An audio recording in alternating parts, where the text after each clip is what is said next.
الحمدللہ رب العالمین والصلاة والسلام علی رسولہ الکریم اعوذ باللہ من الشیطان الرجیم بسم اللہ الرحمن الرحیم۔ السلام علیکم۔ نبی کریم صلی اللہ تعالیٰ علیہ وآلہ وسلم کی ایک حدیث مبارکہ کا ترجمہ آپ کو پڑھ کے سنا رہا ہوں، اور بزرگوں نے تفسیر اور خلاصہ جو اس کا مختصر سا لکھا ہے وہ آپ کو ایز اٹ از پڑھ کے سنا رہا ہوں۔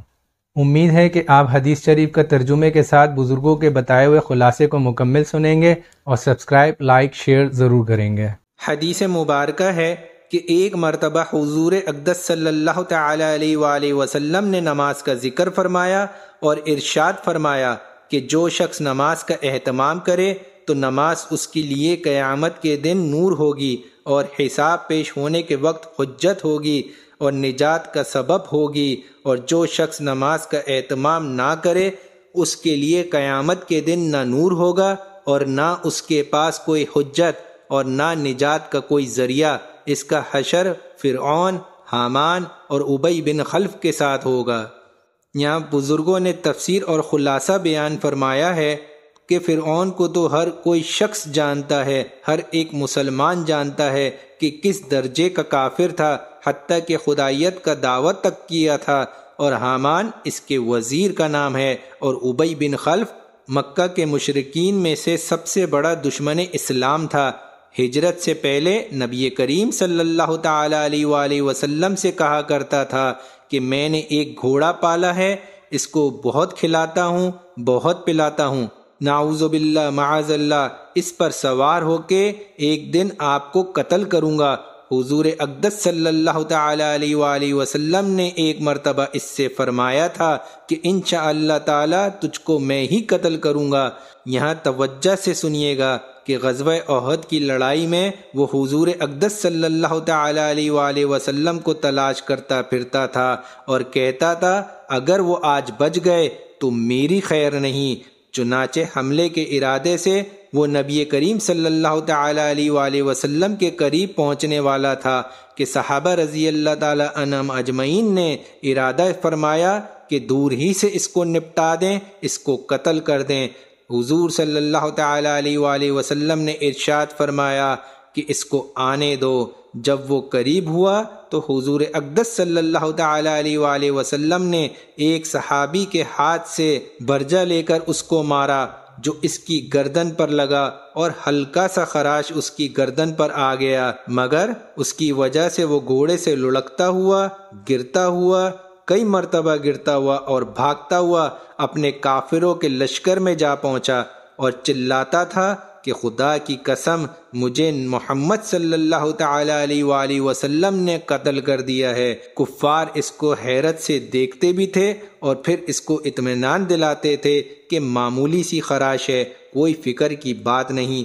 مگر وہ کہتا تھا کہ محمد صلی اللہ تعالی علیہ وآلہ وسلم نے مکہ مکرمہ میں مجھ سے کہا تھا کہ میں ہی تجھ کو قتل کروں گا۔ خدا کی قسم اگر وہ مجھ پر تھوک بھی دیتے تو میں مر جاتا۔ لکھتے ہیں کہ اس کے چلانے کی آواز ایسی ہو گئی تھی جیسے بیل کی ہوتی ہے۔ ابو سفیان جو اس لڑائی میں بڑے زورواں پر تھا، اس کو شرم دلائی، حیا دلائی کہ اس ذرا سی خراش سے اتنا چلاتا ہے، پریشان ہوتا ہے۔ اس نے کہا تجھے خبر بھی ہے کہ کس نے ماری ہے؟ یہ محمد صلی اللہ تعالی علیہ وآلہ وسلم نے ماری ہے، اور مجھے اس سے جس قدر تکلیف ہو رہی ہے، اور اس نے لات اور عزا جو کہ اس وقت کے سب سے بڑے بت مانے جاتے تھے کافروں کی طرف سے، ان کی قسم کھا کر کہا کہ اگر یہ تکلیف سارے حجاز والوں کو بھی تقسیم کر دی جائے تو سب کے سب ہلاک ہو جائیں گے۔ محمد صلی اللہ تعالی علیہ وآلہ وسلم نے مجھ سے مکے میں کہہ دیا تھا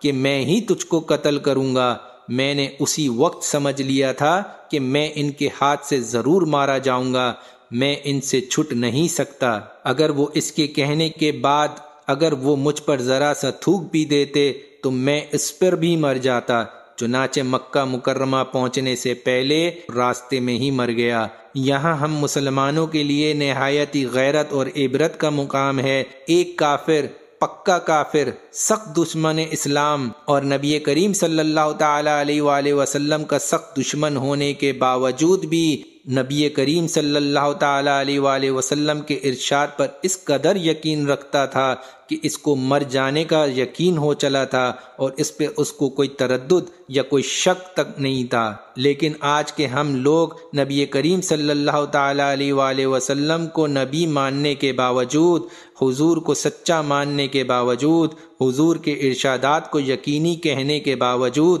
حضور کے ساتھ محبت کے دعوے کرنے کے باوجود، حضور کی امت میں ہونے پر فخر کے باوجود کتنے ارشادات پر عمل کرتے ہیں، اور جن چیزوں میں حضور صلی اللہ تعالی علیہ وآلہ وسلم نے عذاب بتائے ہیں ان سے کتنا ڈرتے ہیں، کتنا کانپتے ہیں۔ ہر ایک شخص اپنے گریبان میں خود ہی منہ ڈال کے دیکھ لے، کوئی دوسرا کسی کے متعلق کیا کہہ سکتا ہے۔ ابن حجر رحمۃ اللہ علیہ نے کتاب الزواجر میں قارون کا بھی فرعون وغیرہ کے ساتھ ذکر کیا ہے اور لکھا ہے کہ ان کے ساتھ حشر ہونے کی وجہ یہ ہے کہ اکثر انہی وجہ سے نماز میں سستی ہوتی ہے جو ان لوگوں میں پائی جاتی تھی۔ پس اگر اس کی وجہ مال و دولت کی کثرت ہے تو قارون کے ساتھ حشر ہوگا، اور اگر حکومت و سلطنت ہے تو فرعون کے ساتھ حشر ہوگا، اور وزارت یعنی ملازمت یا مصاحبت ہے تو حامان کے ساتھ حشر ہوگا، اور تجارت ہے تو ابی بن خلف کے ساتھ حشر ہوگا۔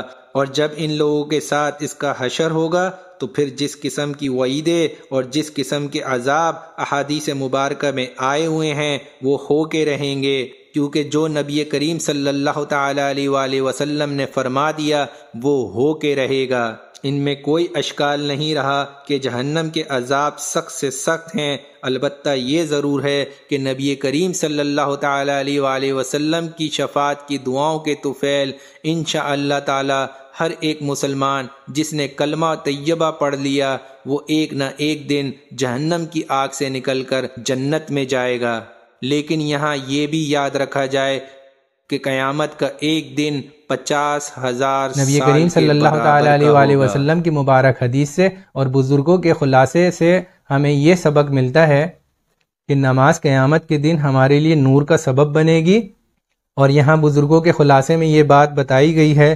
کہ جو کافر تھا، جو آپ صلی اللہ تعالی علیہ وآلہ وسلم کا نعوذ باللہ معاذ اللہ دشمن تھا، ان کو قتل کرنے کے ارادے پہ تھا، اس تک کو نبی کریم صلی اللہ تعالی علیہ وآلہ وسلم کے ارشادات پر اتنا یقین تھا کہ وہ جانتا تھا کہ جو نبی نے فرما دیا وہ ہو کے رہے گا۔ تو اللہ پاک سے یہی دعا ہے کہ جو پڑھا ہے سنا ہے اللہ پاک ہمیں اس پر عمل کی توفیق عطا فرمائے، اور مجھ سے پڑھنے میں اگر کوئی غلطی کوتاہی ہو گئی ہو تو اپنی رحمت سے اسے معاف فرمائے، اس امید کے ساتھ کہ انشاءاللہ پھر ملاقات ہوگی۔ دعاؤں کی درخواست کے ساتھ جزاک اللہ خیر۔ السلام علیکم۔